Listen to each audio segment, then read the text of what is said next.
Isang magandang umaga po sa inyong lahat at sa ating ginagalang na guro. Ako nga po pala si Clarissa Bilbao bilang isang mananalumpati sa inyong harapan. Marahil na pag-iisip rin tayo na ano nga ba ang mahalaga? Diploma o diskarte? Ang diploma ay isang mahalagang dokumento na nagpapatunay na ikaw ay nakapagtapos at pumasa sa isang tiyak na kurso na gusto mo maging.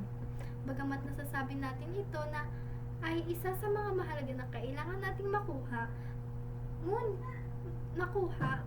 pagdating ng araw na mapadali ang ating proseso ng ating trabaho, ngunit hindi rin ito madaling makuha dahil nagiging dahilan ng problema ay ang financial cost. Maaring magdulot ito ng malaking gastusin sa tuition at iba pang mga bayarin sa paaralan bago graduate. Diskarte. Ang diskarte ay dapat dito ay marami kang kakayahan na kahit di ka makakuha ng degree sa pag-aaral ay mahalaga rito ay may kredibilidad at kakayahang umangkop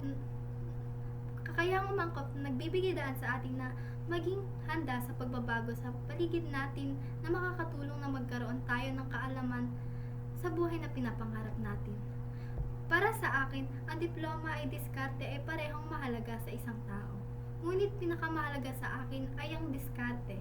Dahil ang diskarte ay nagpapatunay na ikaw ay isang matalino na nagmumula sa iyong sarili na may kakayahan tayo na umunlad sa sarili nating parahan na hindi kailangan sumunod sa nakasanayan na paraan.